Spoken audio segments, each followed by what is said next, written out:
¿Qué tal? Mi nombre es Carla María Rubio Nava. Soy egresada de la Benemérita Universidad Autónoma de Puebla desde el año 2000, cuando ingresé a la preparatoria Emiliano Zapata Salazar. Después continué mis estudios universitarios en la licenciatura en biomedicina de la Facultad de Medicina y posteriormente cursé mis estudios de posgrado en la maestría en Ciencias Fisiológicas en el Instituto de Fisiología de la UAP. Desde hace 7 años emprendí el camino de estudios en el extranjero, apoyada por el gobierno de México y el gobierno de Alemania. Pues cursé mis estudios de doctorado en el Instituto Max Planck para enfermedades de investigación en pulmón y corazón, bajo la supervisión del doctor Guillermo Barreto, en el laboratorio de epigenética de cáncer pulmonar. En ese laboratorio desarrollamos un proyecto que representa el rompimiento de un paradigma en biología molecular hoy en día y sus implicaciones en medicina, pues su enfoque es en el estudio de los microRNA nucleares en las células de pulmón que generan fibrosis pulmonar en el adulto. Fibrosis pulmonar es la enfermedad intersticial del pulmón más común a nivel mundial, afectando aproximadamente 3 millones de personas en los diferentes continentes. Por desgracia, esta enfermedad ha sido clasificada como una enfermedad rara por la OMS. Está dentro de la categoría de Rare Diseases.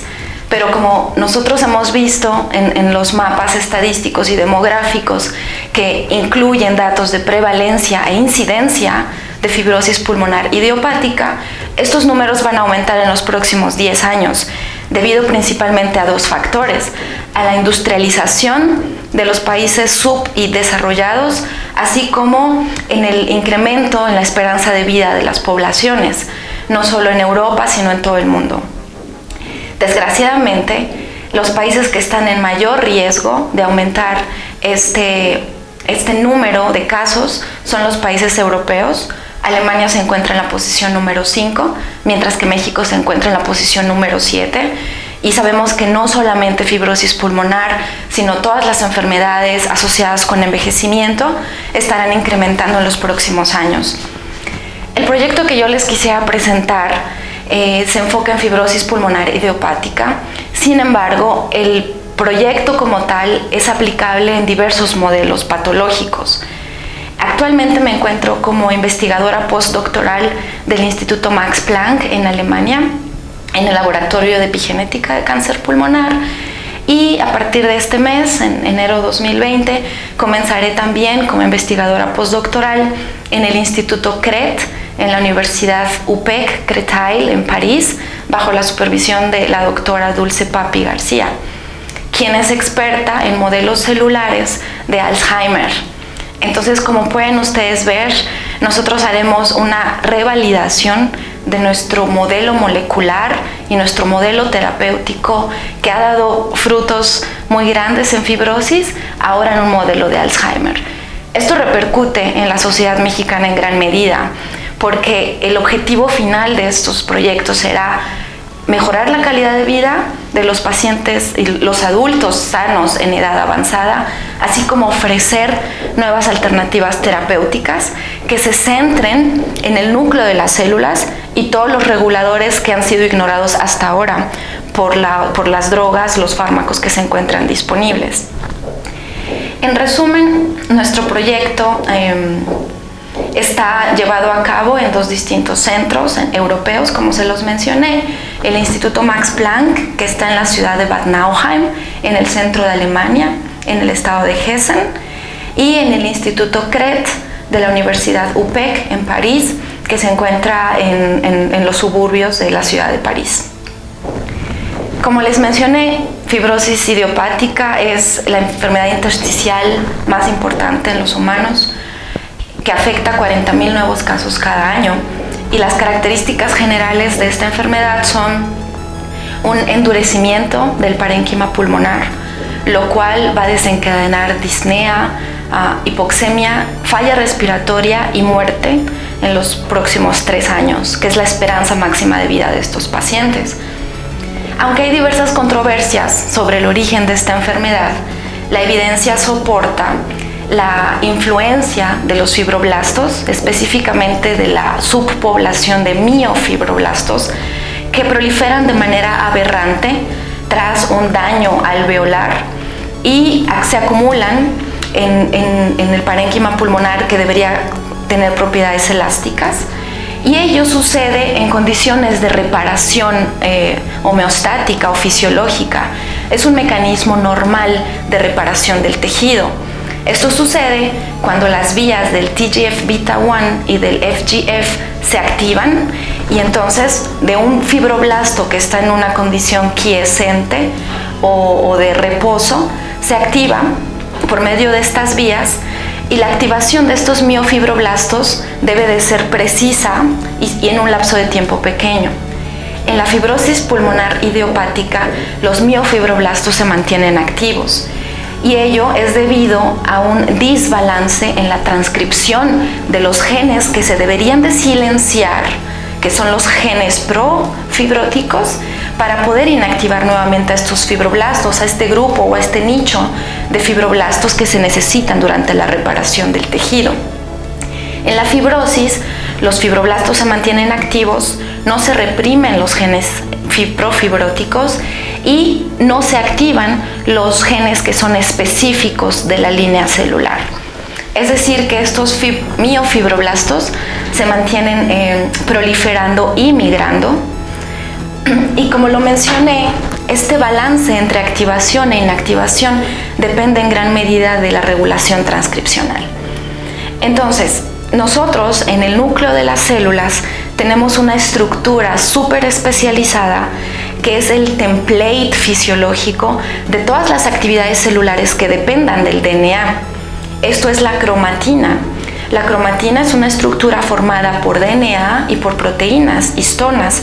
Ellos forman un octámero de proteínas histonas, en las cuales que están envueltas por una sección de DNA. La estructura de la cromatina no es estática, es flexible. Puede estar cerrada, lo cual se conoce como heterocromatina, o cromatina abierta, que es la eucromatina o cromatina verdadera. Y este proceso de apertura y cierre de cromatina afecta la expresión de los genes, porque los genes están en esta secuencia de DNA que rodea al nucleosoma formado por las proteínas histonas. Diversos niveles de regulación afectan la apertura y el cierre de cromatina, entre ellos modificaciones al DNA, modificaciones post-traduccionales directamente en las proteínas histonas, en sus tallos de lisina. Pero en nuestro proyecto nos enfocamos en cómo la parte del DNA que no codifica para proteínas, que se llaman non-coding RNAs o RNAs no codificantes, son capaces de regular la estructura de la cromatina dentro del núcleo celular. La mayoría de nuestro genoma codifica para RNAs no codificantes, y durante mucho tiempo se conocieron como el genoma basura, porque no se sabía su función y porque no los veíamos traducidos en proteínas. En los últimos años, diversos grupos han descubierto que los RNAs no codificantes son los principales reguladores de la expresión de los genes a nivel epigenético. Y dentro de ellos tenemos dos grandes familias, la familia de los non-coding RNAs largos y los non-coding RNAs pequeños.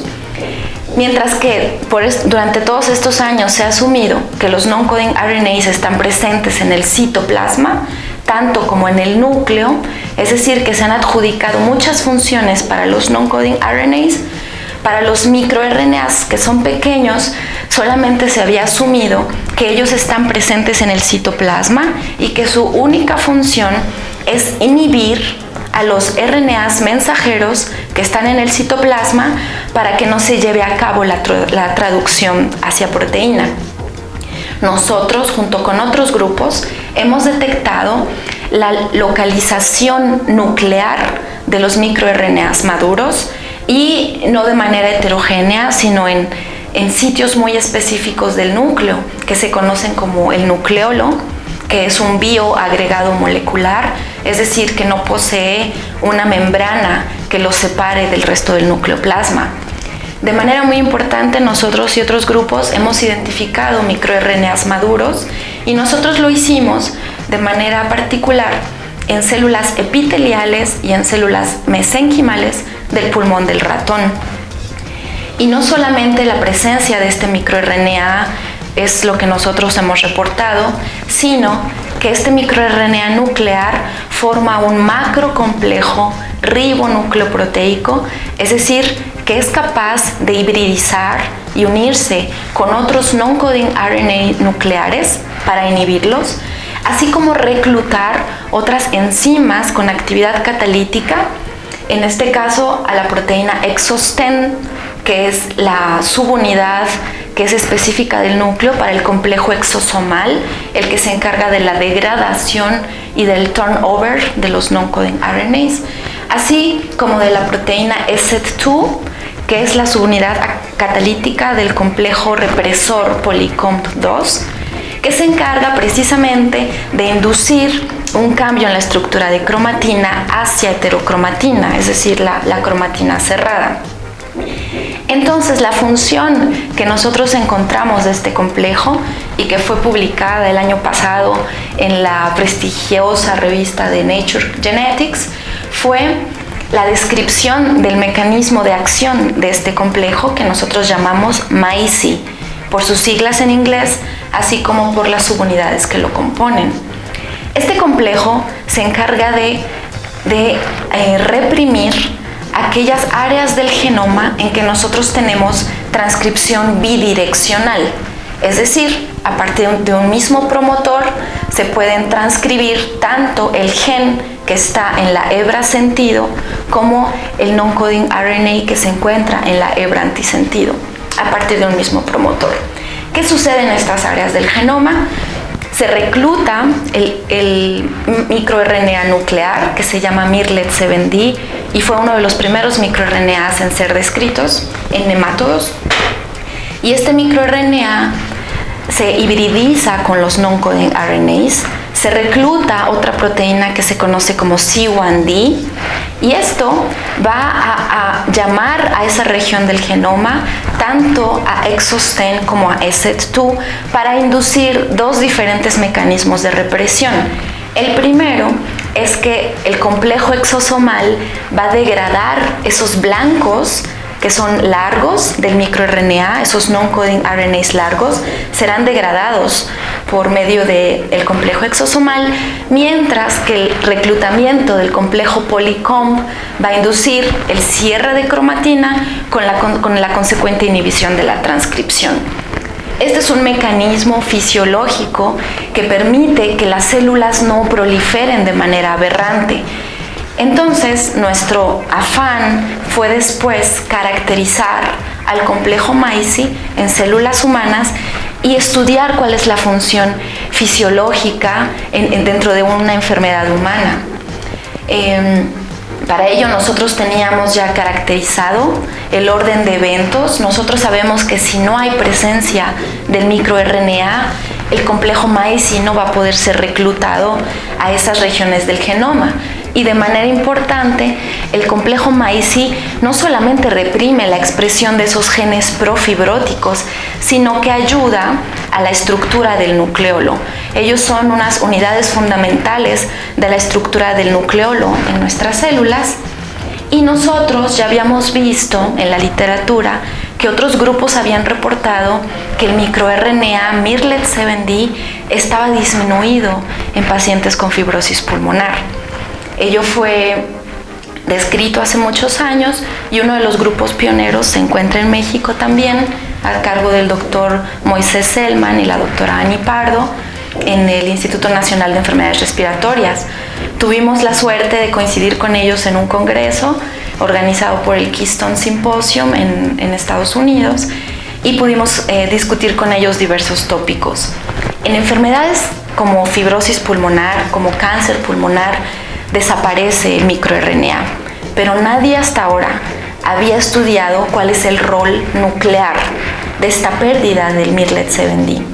Nosotros establecimos un modelo molecular en el cual en pacientes sanos la presencia de mirlet7d en el núcleo permite que haya ese control epigenético de la transcripción mediado por el complejo MAICI. Y al mismo tiempo, en esos pacientes sanos tenemos una inhibición de un coactivador transcripcional muy común que todos conocemos, que es el P300 o P300. En pacientes sanos, P300 se encuentra inactivo dentro del núcleo de las células, pero pudimos ver de manera interesante que en las células de pacientes con fibrosis, P300 se encuentra activo. Y la consecuencia de esa activación es que P300 es un regulador de las deacetilasas de histonas, es decir, otros reguladores de la estructura de la cromatina. Cuando las deacetilasas de histonas son inhibidas por P300, no existe la remoción de un grupo acetilo que es requerido para que después el complejo MAICI se recrute y pueda agregar un grupo metilo en el mismo sitio del genoma. Lo que quiere decir que en células humanas necesitamos primero el reclutamiento y la función de las deacetilasas de histonas para que después se reclute el complejo MAICI y se repriman esos genes profibróticos. Como nosotros descubrimos que en las células de pacientes con fibrosis P300 está activado y él es el que inhibe toda la cascada subsecuente de reclutamiento de estas proteínas, nosotros establecimos diversos diseños experimentales para poder validar que la inactivación de P300 conlleva a la represión de la fibrosis. Entonces, como les menciono, usamos 3 diferentes modelos, que son modelos in vitro, modelos in vivo y modelos ex vivo.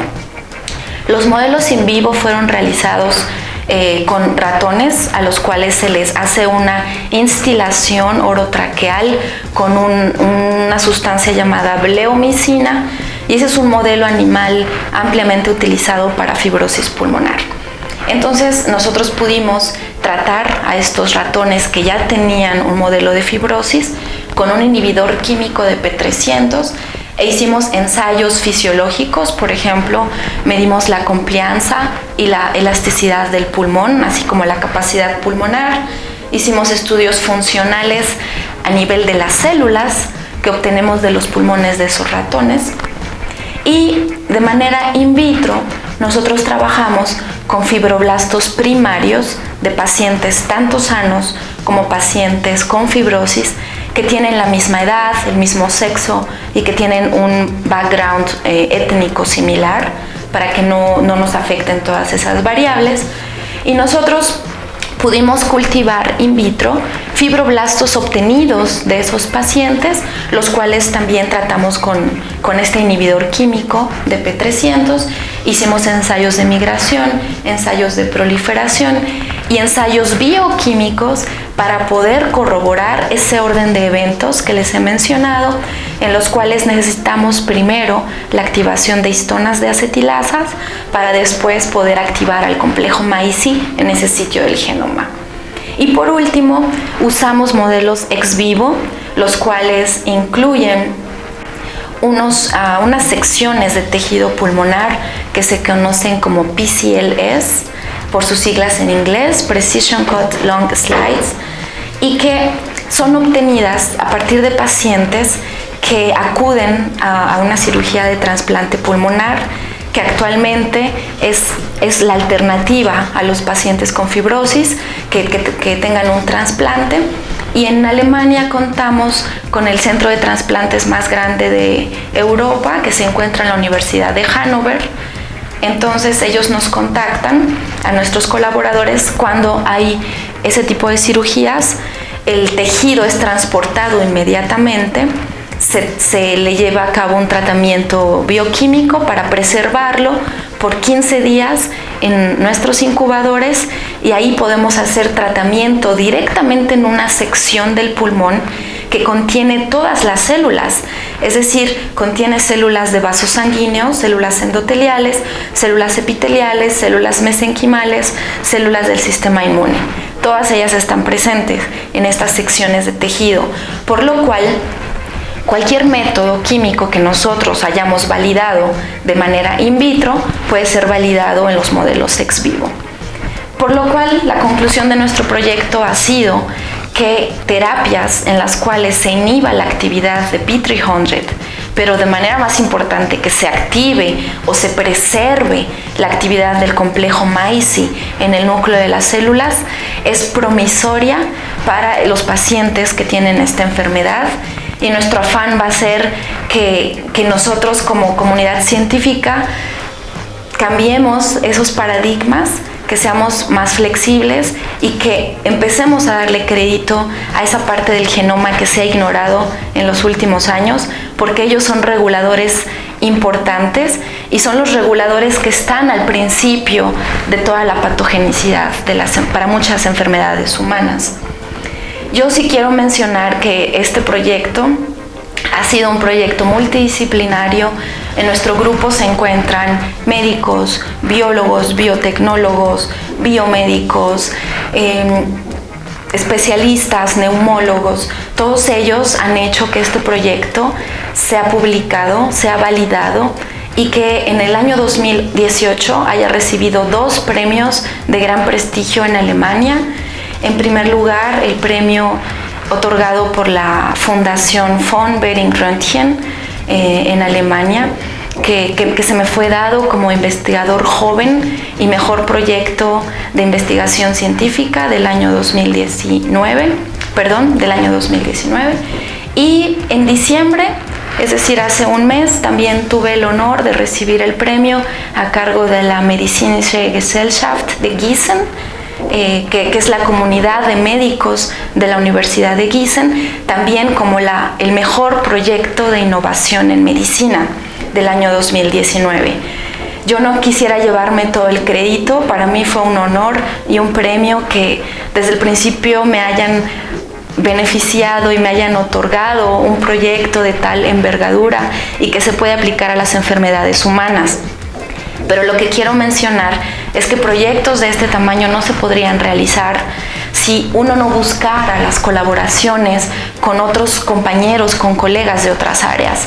Mi formación es biomédica, sin embargo, yo creo que si nosotros desde nuestra trinchera colaboramos y nos integramos cada quien en nuestra área experta, vamos a lograr tener nuevos acercamientos hacia enfermedades humanas en las cuales las terapias existentes no arrojan resultados positivos. Yo tengo un origen muy humilde. Mi familia me ha apoyado con todo lo que se ha podido, hemos buscado becas, yo tuve la oportunidad de salir al extranjero y en este momento me desempeño como científica en el extranjero, pero como yo soy testigo de que se puede salir adelante desde un origen humilde, siempre y cuando uno tenga la visión, siempre y cuando uno sea autocrítico de sí mismo, siempre y cuando uno sea muy perseverante, muy disciplinado. Así como yo lo logré, lo puede lograr cualquier estudiante que se lo proponga. Y no solo eso, mi afán es que las nuevas generaciones lleguen aún más arriba y todos podamos sacar adelante el nombre de nuestro país. Ellos lo saben, yo sé que en Europa el trabajo de los mexicanos es muy apreciado y se considera de gran calidad, por lo cual a mí me interesa que más mexicanos sigan exportando su conocimiento, sigan poniendo el nombre de México en alto y que sepan que así como yo lo logré y me encuentro muy satisfecha con los proyectos que llevo a cabo en la actualidad, ustedes como nuevas generaciones lo pueden lograr aún más. Me va a dar mucho gusto ser testigo de ese cambio y de ese brillo de México a nivel mundial en las próximas generaciones. Les agradezco toda su atención, les agradezco si es que gustan contactarnos como el grupo de epigenética de cáncer pulmonar en el Instituto Max Planck o como el grupo de epigenética de pulmón y corazón, epigenética de pulmón y cerebro en el Instituto CRET en París. Estoy a sus órdenes, muchas gracias.